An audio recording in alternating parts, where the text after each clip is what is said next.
What's going on, people? How we doing? Welcome back to the channel. So it's actually Wednesday. Didn't really film much of Monday and Tuesday, to be honest. Just been really busy. Just been chilling with the kids and stuff. However, I did take 2 trades this week, which is nice. See, I'm not going to show every single account with the MT5. That would just be weird. As you know, I use a trade copier. If you don't use a trade copier, you probably should be using a trade copier. I use Trades Connect. I've used them for a long time. Look at it like this. If you basically have your master account here, and then you have everything else pinging off of that account, and you can set it up in many different ways, different risks, different parameters, etc, etc. So what I would say is it's important to have a personal account. If you don't have a personal account, why wouldn't you? You trade your own money, you've got full control over it, you make 100% of the profits, happy days.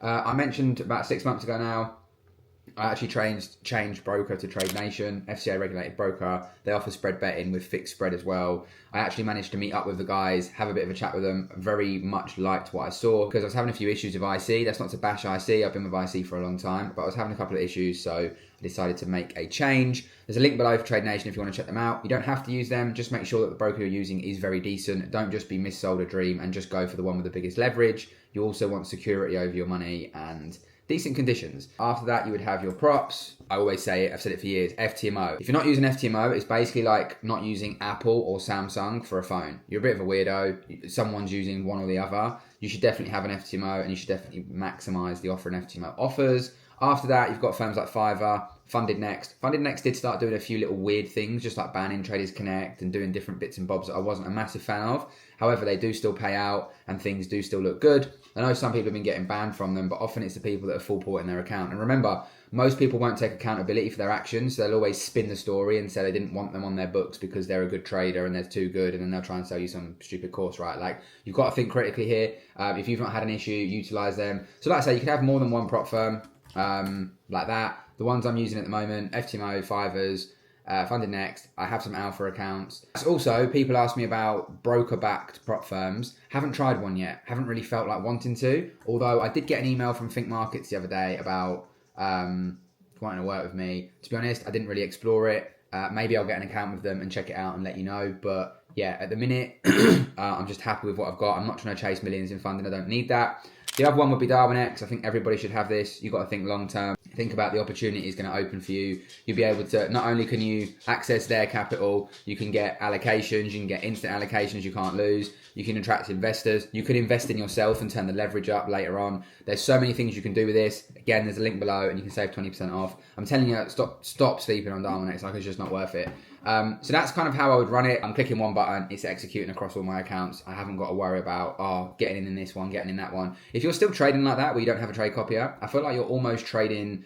It's almost like you've still got a home phone. You know, like an old home phone that's like by the stairs and it's got like a big wire and that. I feel like you're someone like that, which is a bit weird, isn't it? Like, we're in 2025. I think a trade copier is an absolute no-brainer. So again, there's links below. There's links below for everything I've spoken about. They are affiliate links. They do help the channel. I appreciate you all. And I'm going to go and make a coffee. Around here, basically, I bought a new coffee machine and I'm trying to do coffee art. And it ain't easy.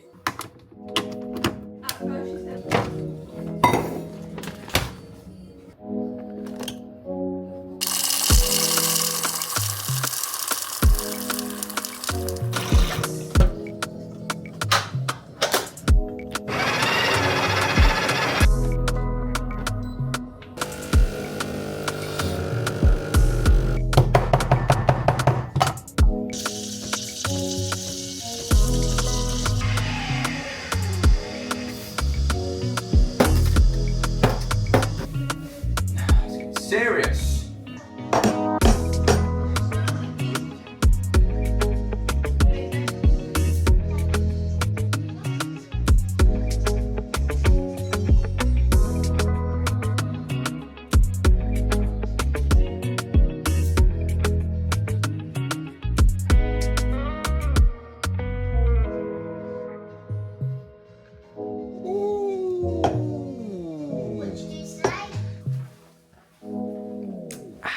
Bang bang cherry gang.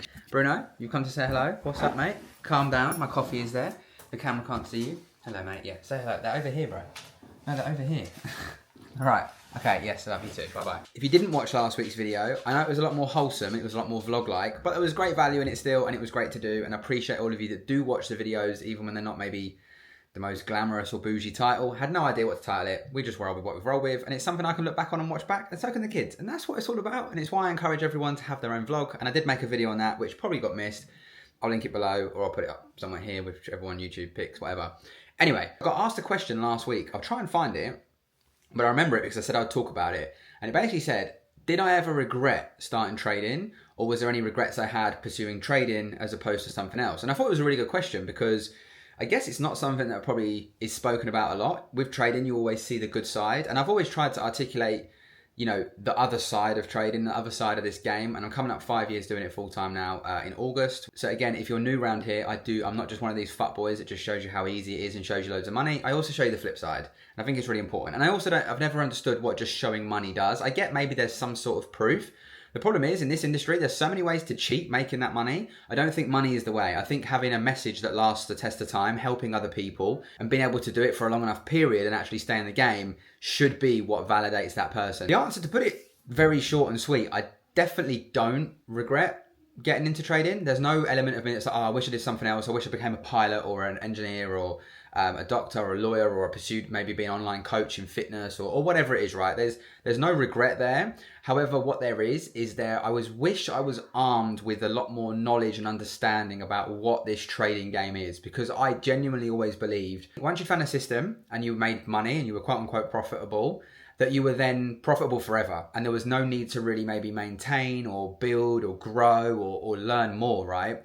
And I couldn't be any further from the truth, because you can make money in one instance and then things change, markets change, the charts will change, and also the fact that you might have learned an edge that only works in a specific environment that may never come into fruition again, and someone has sold, you know, in that moment because it worked for them, but it doesn't work anymore. And I think realizing that maybe having something that stood the test of time, having the right people around me early on, and understanding that the mindset and the mental side of trading just played such an important role, as does the technical side, right? You need both, but you're the edge at the end of the day. And that's something I never really understood before.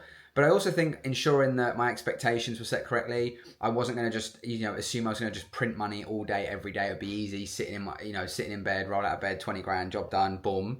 But also realizing how lonely it is, you know, how lonely it can be, how boring it can be at times. And I think what I'm trying to get at here is just the whole perception of what I thought trading was, it wasn't.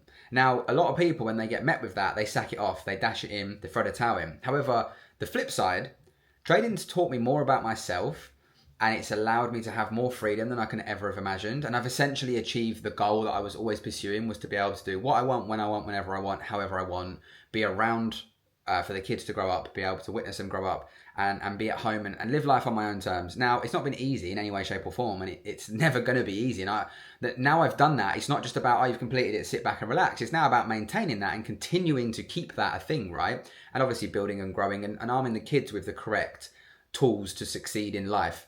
But what I think trading does is it makes you a better person. It makes you a better individual if you allow it to. And I think a lot of it is maturing and it's becoming a better person. So trading's made me better. And I think this is the beauty of it, is it can actually make you a better person, a better parent, a better partner, healthier, fitter, because it commands so much of you that you have to be performing at optimal performance at all times. It's like a high performance sport. I generally think it's very close to a high performance sport. The way footballers train, eat, relax, recover, they're mental. And people might say mental's not a thing. All you've got to do is look at high level athletes and how they prepare for fights, for football matches, for whatever it may be, and how they are sort of on the journey to get into where they want to be. So let's take something like, I don't know, let's say the Champions League, right, or the World Cup. Teams start off and the goal, right, is to get to the end, get to the final, to win the final, and to lift the trophy, right? Now, obviously, not everybody maybe envisions winning it, and some might not believe they can do it, and when they get there, they maybe crumble under the pressure because mentally they're not prepared. They got jelly eggs, they give the ball away, they don't want any part of it, and the big players that are meant to show up sometimes are just starstruck and they don't show up. And you'll see that the teams that often win, they're the teams that are able to push through that feeling and are able to, you know, not only be like, oh, I'm nearly there, and almost collapse under that pressure, but to be like, I'm nearly there, I'm going to push through this feeling of uncomfortability because my mind is wired to protect me from fear. However, this fear isn't like a lion chasing me. This is fear of something, of not messing up, but I have to own it. I have to have the self-belief that I can get there. Same as fighters, right? You might be in a mandatory fight, and if you win that fight, you then go to challenge for the world title, for example, heavyweight champion of the world. it's all well and good getting there, but then when you're there, you have to perform under the lights. You have to be able to stick to your game plan and follow through. And you see it with some fighters. Some of them just crumble under the pressure. They get dropped and they're never the same again. And you're probably like, why are you chatting about that? I feel trading's very similar. There's this end goal that people think is, I want to make money. What you don't realise is you're always going to have to continue to make money. It's very rare you're going to just put one trade on and make enough money for the rest of your life. Just like you're never going to play one football match and that's it, you quit and retire. And just like you're never going to have one boxing match and retire. Unless maybe it was Conor McGregor, Mayweather, but they built up to that, right? And what I'm saying is, with trading, I think too many people think they're going to have like this one-hit wonder and it's going to completely transform their life. And it's a very big abnormality, and it's probably more crypto side, that some of the people that caught some of these mad coins, Safe Moon and things years ago, did make millions, but they also had the capital to put in to make millions. And I think that's something that's been misconstrued as well, is if you don't have the capital, you can't use the capital to make the money that you require in the first place. So sometimes you have to start small, grow your capital, go again, grow your capital, go again, until you get to that point. And the reason I say this is because if you're not performing correctly in trading, and if you're not in tune with yourself and you're not aware enough about yourself, it'll eat you alive, because it's very difficult, it's very hard. And there's months where you think, am I doing things right? Do I even know what I'm doing? Like, oh my God, what's going on? They're the months you have to push through. They're the months you need people around you. They're the months where you really need some sort of guidance to not fall off, because naturally, right, the mind is trying to protect you. So what it will do is it will go to fight or flight straight away, and it may make you make a decision to protect you from the fear, but it will also hold you back, and you will essentially self-sabotage. So to put it short again, I don't regret it. I just wish I had a better understanding of what it was, which is why sometimes I get frustrated when people maybe don't take on board the things I'm saying. And I know if I was saying them from a Lambo or a massive villa or wearing loads of watches, people would probably listen. But that's stupid, because the funny thing is, yeah, most of these people you listen to that live like that have got you nowhere. So then do you not think maybe that's the problem in the first place, and maybe you need to focus on taking a different path and looking at things for a different light, and just seeing, what if I look through a different lens? Because that could be where the actual source is in the first place. I could speak about this topic for hours. I think there's so much that I could talk about, and I'm going to do a lot more about this topic in my meetup that I'm doing. So I've actually got an event in June. I think I've got about 5 tickets left. So if you're interested, if you haven't seen the sort of mention of this event and you'd be interested in coming along, I'll leave a link below. 5 tickets left. When they're gone, they're gone. We've got people flying from all over Europe at the minute coming in, which is actually sick. I'm buzzing to meet some of you all. So yeah, act fast. Link below. My coffee's probably cold now. I've got loads to do. Let's crack on. And we're ready to watch Arsenal Madrid, but I'm going to go 3-2 Arsenal. Wild, dashing it out there. Mate, I feel nervous for him, and I'm not even there. Oh, he's missed. He tried to Panenka him, man. Oh, no. Oh, come on then. Mate, do you know how many of you have been giving me shit on Instagram and that about us losing tonight? Got to keep the faith, man. You know what I will say, though? Madrid looked rattled tonight. Like, I think all the media stuff, all the big press about if anyone can do it, Madrid can do it. It's the Bernabeu, all the interviews, all the pressure, rah-de-rah-de-rah. I just feel like they've been rattled, and they just ain't played proper football. They've just been trying to cross it all night. And then Madrid scores there. Back to even. So it's 1-1. They said take that. 2-1. Come on then. I see you, some of you in the comments, some of you that are watching, been giving me grief about this for weeks. Just sat here quiet, just chilling, not said anything. Happy days. Roll on PSG. Let's go. When children don't listen to you about bringing a coat and it rains, that's what happens. I'm dunking this in there. If it goes in, you've got to subscribe. Oh shit! Went in. So subscribe, bruv.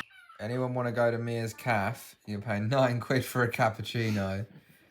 What's the other one? Frosted milk. 13 quid for frosted milk. What is going down? I need some money. You need some money. I rate the hustle, girl. 20 quid. You've lost your mind, I girl. just have a calculator with me and the bill. Outrageous. Have a cappuccino, please. Thanks. Did you do, like, buy now, pay later or anything? Pay later, yeah? Like, can I pay in 6 months? Because it's quite spenny, your shop. Paying 3 instalments. And leg day is done. Feeling unbelievable at the moment with the gym.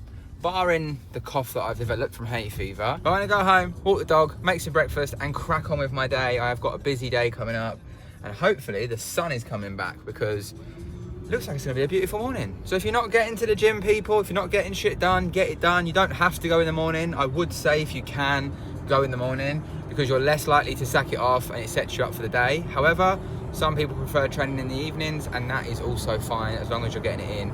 Remember, it's all about future you.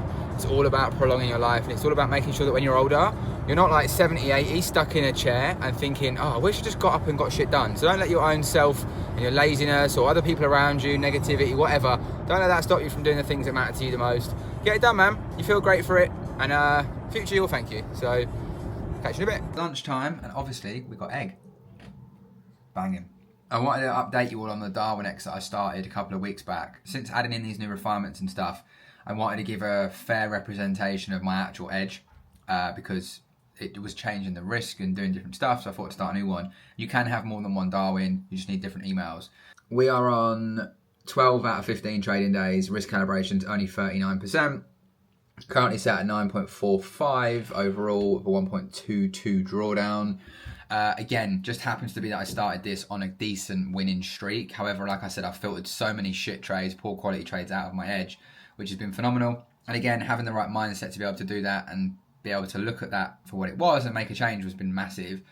I'm probably going to need another 18 trades on this, maybe around 25, 26 trades is usually what you need to complete the risk calibration. I know some of you are itching to get off it. You don't have to worry because this counts towards your record, and if you do well enough, you'll get an allocation immediately, and you can buy a 100k allocation straight away. So look, if you've been sleeping on it, maybe this is the kick you need to get involved. Obviously, it's Easter weekend, so I hope you all have an absolutely fantastic weekend. Enjoy yourself, and yeah, without further ado, I'll catch you all in next week's video. Peace and love, gang. If you got this far, let's write eggs. Very fitting with the theme of Easter Sunday, right?